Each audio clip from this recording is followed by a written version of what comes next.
Bismillahirrahmanirrahim. Assalamualaikum warahmatullahi taala wabarakatuh.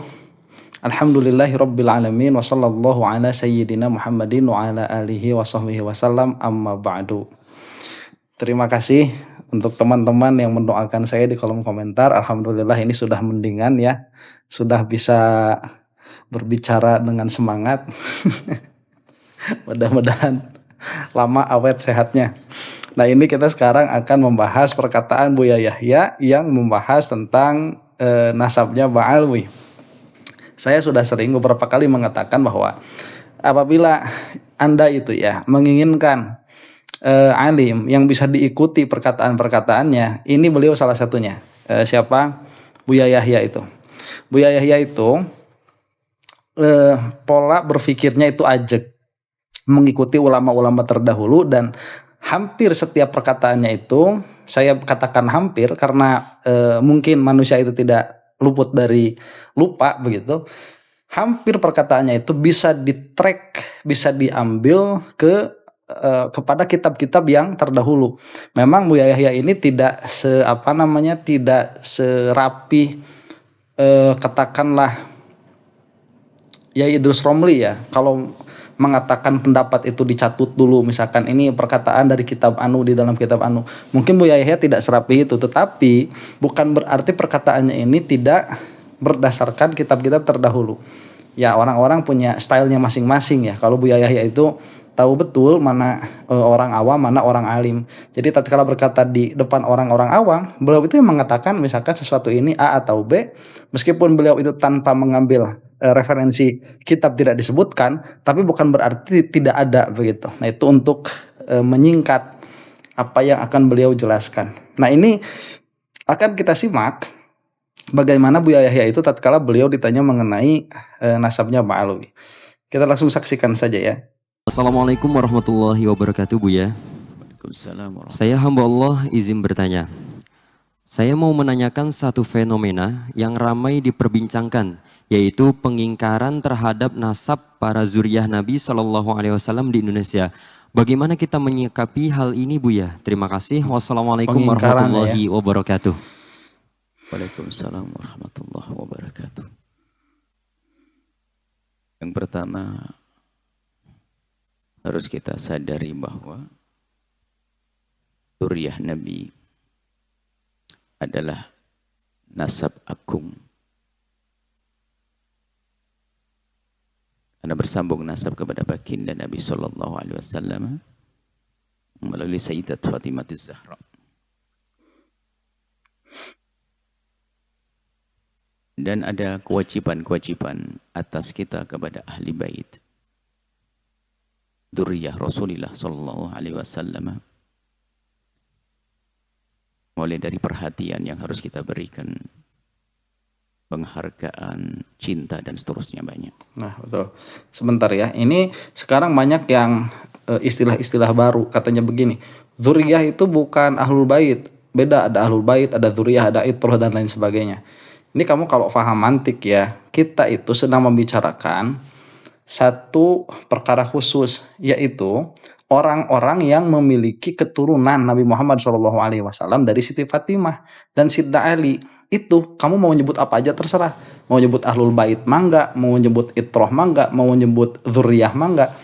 Nggak ada masalah itu, karena inti itu bukan di dalam kata-katanya, inti itu di dalam maknanya. Kalau kamu misalkan nanti membuat istilah baru, ya kamu tasawur sendiri begitu. Sedari awal yang kita maksudkan di sini, ya ini orang-orang yang memiliki darah begitu ya, yang berasal usulnya itu,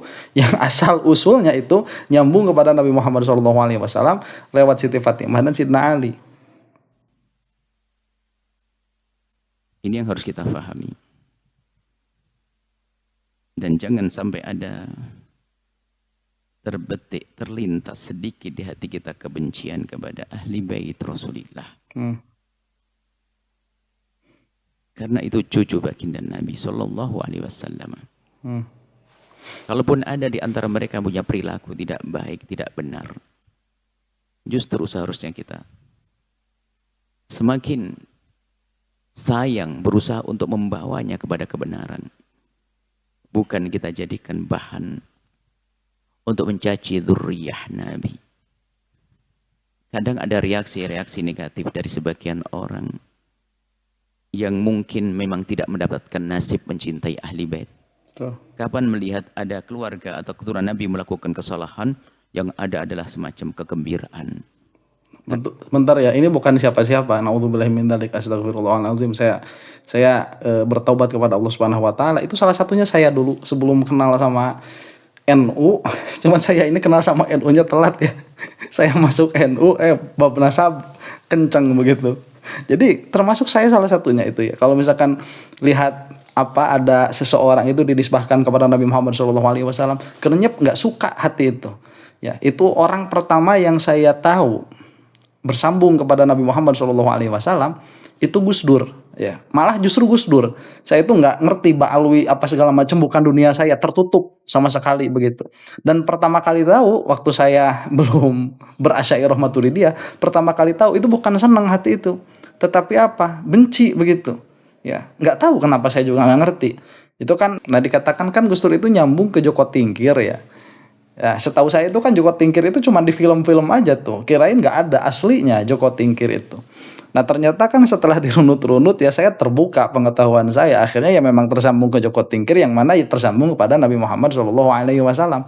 Memang tidak mendapatkan gelar Habib, dan teman-teman saya pun yang gus-gus itu banyak juga betul itu yang tidak mendapatkan gelar Habib, tapi at the moment saya itu tidak suka saja begitu. Dan subhanallah ya, dengan bertambahnya ilmu, alhamdulillah makin kesini makin bisa menerima. Dan ternyata bukan hanya mereka, gawagis itu disebutnya ya, gus-gus, tapi ternyata juga habaib. Nah cuman saya telat waktu kenal sama habaib lah, ada gunjang-ganjing seperti ini. Dzurriyyah Nabi seperti itu, naudzubillah.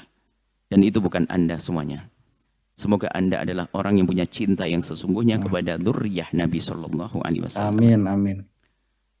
Kemudian masalah nasab. Orang yang paling bisa menjaga nasab itu orang Arab. Betul. Dan mungkin kepada siapapun, jika ingin berbicara tentang nasab, harus dengan ilmu. Betul. Kami mengetahui sedikit tentang ilmu nasab tersebut, maka kami sampaikan tidak susah di dalam menitsbat nasab. Yang jelas ada satu hal yang harus kita fahami, bahwa Nabi pernah bersabda, "Man idda'a ila ghairi abihi wa huwa ya'lamu annahu ghairu abihi fal jannatu 'alaihi haramun." Barang siapa mengaku-ngaku menisbatkan kepada selain ayahnya, dia mengaku-ngaku kepada selain bapaknya, dan dia tahu kalau itu bukan bapaknya, bukan nasabnya, maka surga haram bagi dia. Untuk memahami ini adalah memahami dengan dua sisi. Yang pertama, kalau itu bukan keturunanmu, bukan ayahmu, jangan katakan itu ayahmu. Ini satu sisi.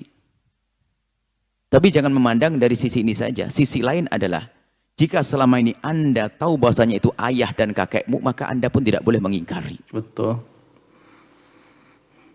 Coba ini ada mantuk, ada mafhum ya. Nah, Bu Yahya kan nggak ngobrolin mantuknya demikian, mafhumnya demikian, nggak ngobrolin. Tapi pola pikir seperti ini, itu pola pikir yang ditempa selama puluhan atau belasan atau puluhan tahun. Ya, Bu Yahya itu orang alim. Ingat. Maka selama ini, orang yang kami ketahui yang punya nasab kepada ahli bait Nabi Muhammad, mereka memang mengetahui seperti itu dari orang-orang sebelumnya. Maka orang seperti ini juga tidak boleh mengingkari nasabnya. Karena memang selama ini yang mereka ketahui adalah nasabnya dari ayahnya begitu seterusnya sampai baginda Nabi. Jadi memahami hadis tersebut jangan salah. Sisi lain, Anda kalau tidak punya nasab kepada baginda Nabi, jangan mengatakan. Tapi kalau memang selama ini Anda mendengar dari orang tua Anda, dari paman-paman Anda punya nasab, Anda tidak boleh menafikan nasab itu. Nah itu betul ya. Ini yang pernah saya katakan, bahwa Ba'alwi itu bukan mengaku sebagai dzurriyyah Rasul. Mereka itu diakui begitu. Ya kan prosesnya begini saja. Misalkan Habib Bahar itu diakui sebagai Ba'alwi. Ya gimana, pamannya ya jelas siapa, bapaknya ya jelas siapa, kemudian ini diakui sebagai Ba'alwi. Ya kita lihat ulama-ulama terdahulu mengisbat bahwa Ba'alwi ini adalah dzurriyyahnya Nabi Muhammad SAW. Selesai sebetulnya, apa yang harus diributin sih sebetulnya itu ya. Mereka itu punya paman, punya kakek, punya uwa, kalau di Sunda itu punya tetangga begitu. Itu sudah masyhur. Tolong pahami agar semua hati-hati. Jika Anda menolak nasabnya seseorang, apalagi dzurriyyah Nabi, jika ternyata itu nasabnya sambung kepada Rasulullah, alangkah besar nih kezaliman kita. Betul. Ayo siapapun dari kita, jangan mudah mengatakan, memutus atau menafikan nasab seseorang. Tidak urusan dzurriyyah Nabi saja, nasab seseorang.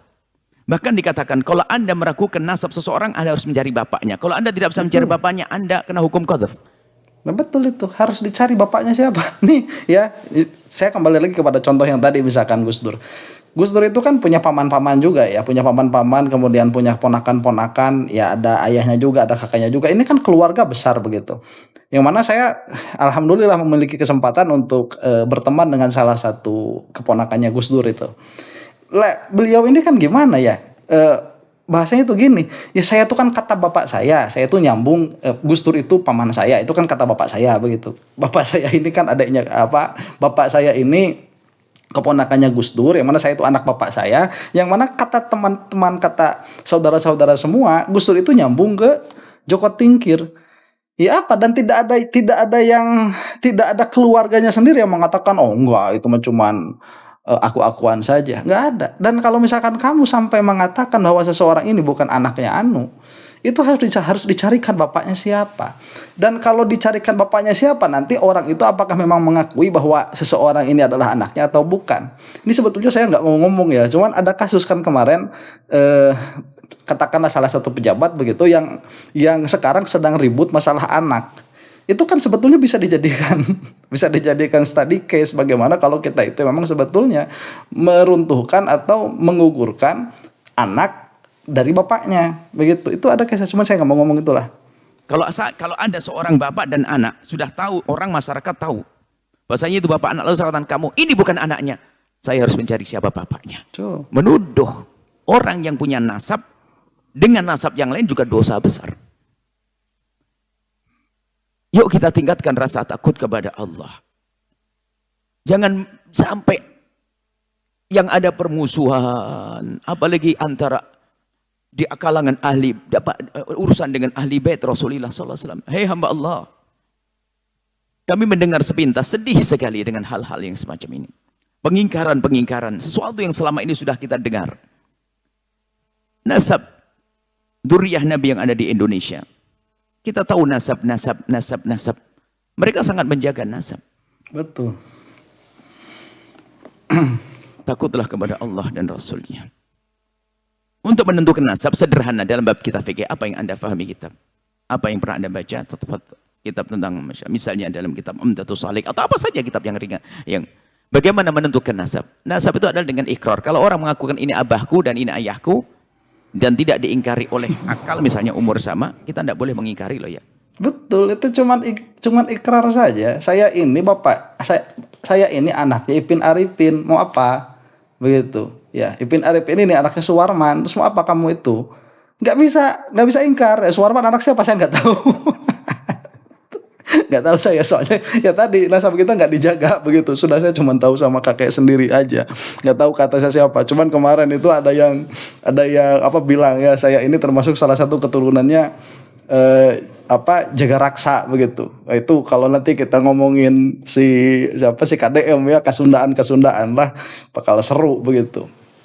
Kita ngomongin Nyai Gandasari apa segala macam, itu juga ada tuh orang-orang kayak gitu. Cuman kan permasalahannya di situ, kita ini mengikrar, kita ikrar saja sudah, anaknya siapa selesai begitu, nggak usah banyak obrol ya. Kalau misalkan sudah mengakui seperti itu, kemudian kamu bisa membuktikan saya bukan anaknya Ipin Arifin misalkan almarhum ya, mudah-mudahan dilapangkan kuburannya ayah saya itu, ya sudah, kamu buktikan saja ya, dan kamu bisa membuktikan juga belum tentu menjadikan saya bisa nerima juga begitu.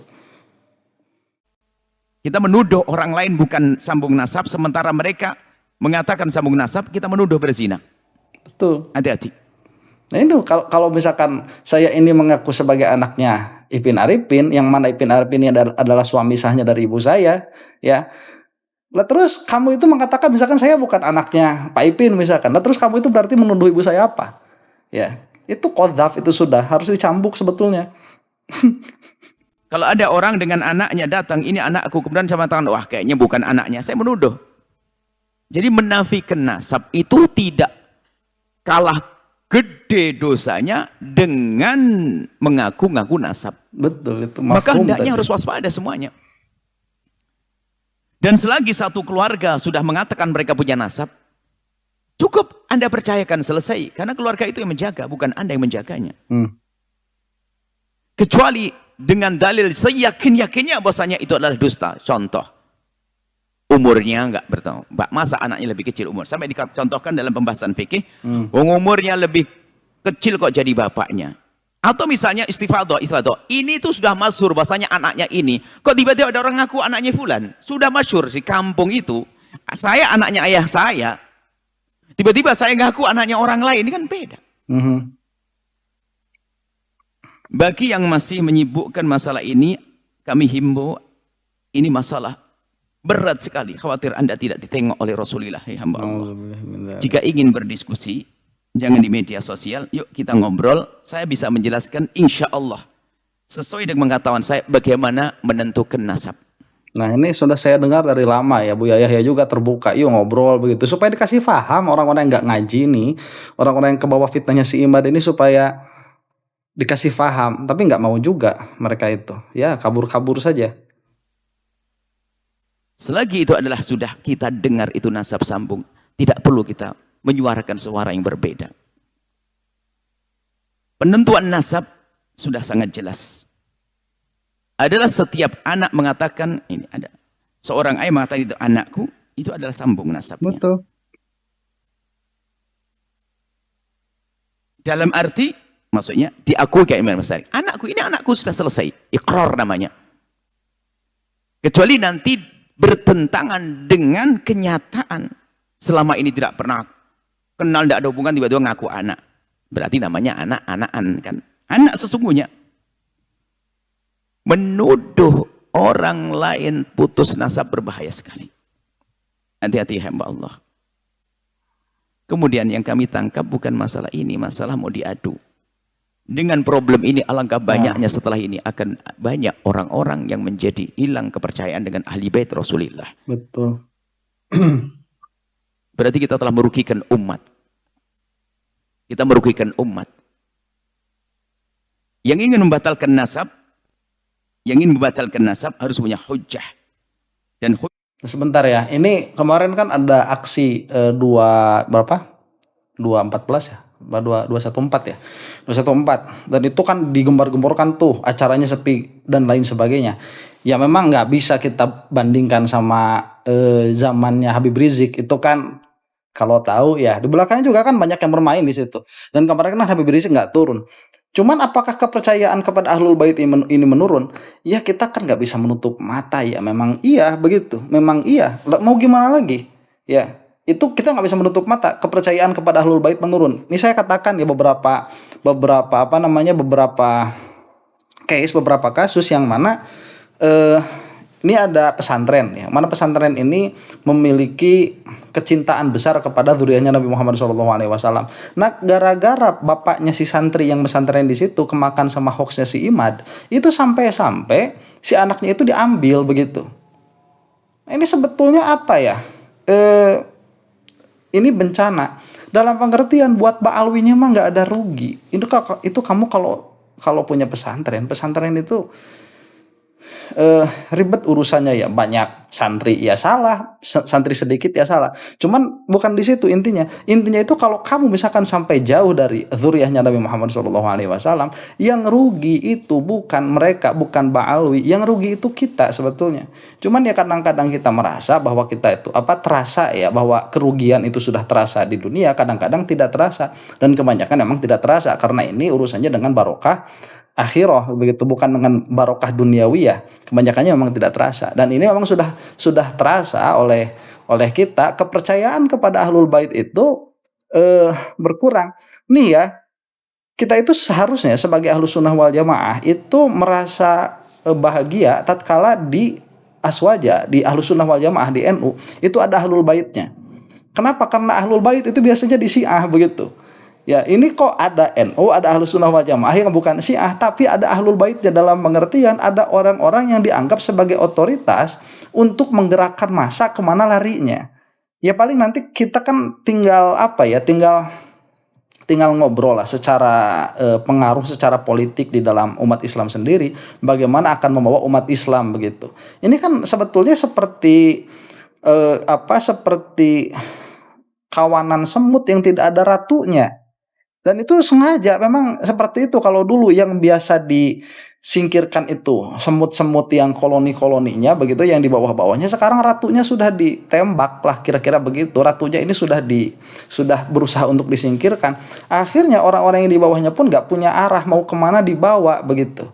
Dan ini memang salah satu dilema yang bagi saya, ya saya melihat begitu, secara seharusnya Ba'alwi ini tidak terugikan sama sekali. Ya sudah, kamu gak mau ikut, ya urusan siapa? Urusan kamu kan akhirnya begitu.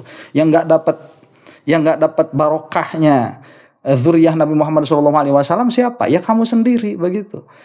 Dan terus kalau misalkan kamu mengatakan, saya kan juga punya nih zuriyahnya Rasulullah, siapa itu? Wali Songo. Ya selamat. Cuman kalau seperti itu caranya, berarti kamu itu sebetulnya sedang kontradiksi di dalam pikiranmu sendiri.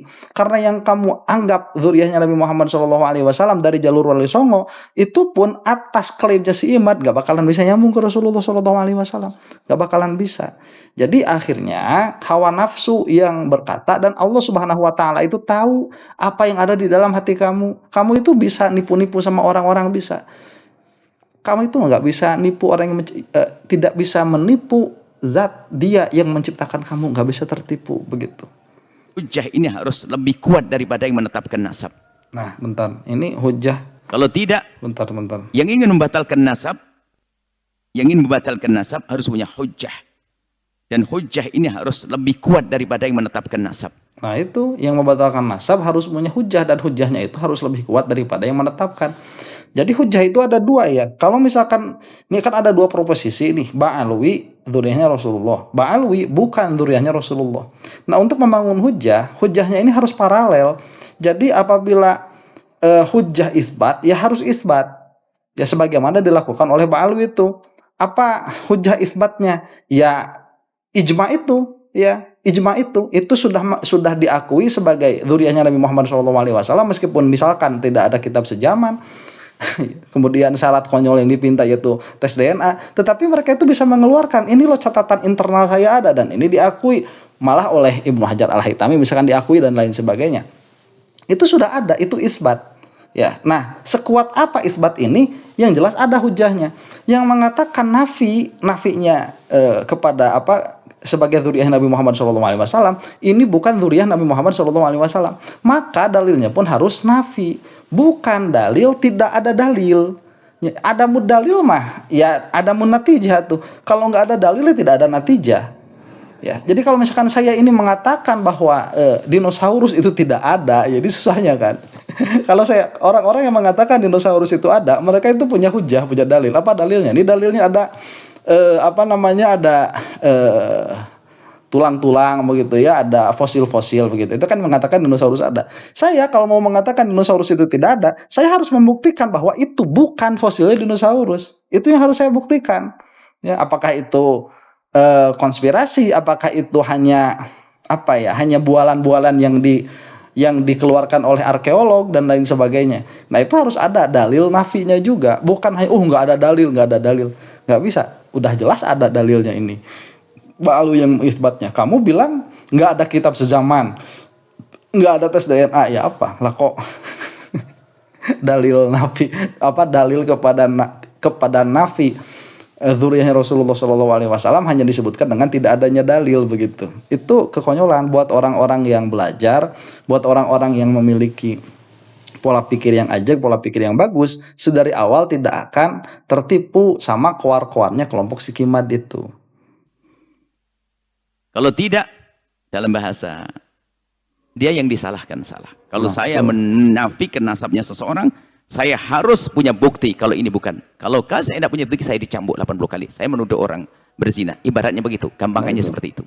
Karena menuduh orang, selagi orang sudah punya nasab, kita nafikan nasabnya, maka katailah, saya telah menuduh dia telah melakukan satu perzinaan dan seterusnya. Betul. Nah, jadi kalau misalkan jadi masalah itu siapa? Misalkan jadi masalah itu kan Ubaidillah begitu ya.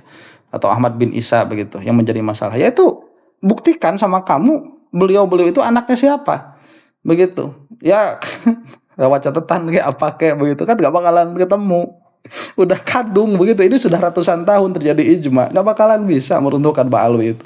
Makanya beberapa orang yang cerdas-cerdas tuh, orang yang alim-alim tuh, orang yang memang berkutat pada bidang nasab mengatakannya mereka itu bil ijma, itu sudah selesai. Lah kok dipermasalahkan? Jadi masalahnya itu satu ya, ada orang yang mereka itu bisa disetir, mereka itu bisa dibeli ya, yaitu si Imad dan kawan-kawan itu orang-orang yang bisa dibeli. Dua, pasar kebodohan mereka ada ya. Jadi ya ribut kayak gini begitu. Nah kalau misalkan ini, kalau masalah ini ya timbulnya itu pada, taruhlah misalkan pada Islam lagi bagus-bagusnya tuh, lagi misalkan tahun berapa, tahun 600 atau 700 Hijriah. Ini orang yang ngomongnya akan dianggap gila ini.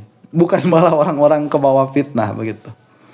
Nasab ahli bait Nabi Muhammad di Indonesia adalah sudah sangat jelas. Kami himbau kepada siapapun untuk tidak perlu membahas masalah ini. Ya sudah dulu ya. Nah itu video lengkapnya bisa dilihat sendiri. Jadi kesimpulannya, untuk mendapatkan pola pikir seajak Buya Yahya ini, itu harus sekolah. Itu kalau tidak belasan tahun ya puluhan tahun. Dan kita melihat bagaimana ajaknya Buya Yahya ini di dalam menilai sesuatu. Nah, beliau itu salah satu yang bisa diikuti ya. Kalau misalkan Anda memang mau mencukupkan satu, ya sudahlah, saya mau satu guru aja meskipun online, udah ambil Buya Yahya saja begitu. Kalau udah tahu misalkan Buya Yahya itu sudah mencukupi semua pengetahuan Anda dari fikihnya, dari tauhidnya, dari tasawufnya, udah nggak usah lihat-lihat saya lagi begitu ya, cukup satu aja udah, ikuti aja semua pidatonya, semua ceramahnya ikuti, nanti kamu akan bertambah pengetahuan itu. Kalau ucelak-aceloknya ke ustadz ini, ke ustadz ini, ke ustadz ini, alah malah bakal ribet, dan itu bisa mengakibatkan kamu masuk ke dalam kesalahan begitu. Ini mudah-mudahan ada manfaatnya. Wallahu taala a'lam bishawab. Assalamualaikum warahmatullahi taala wabarakatuh.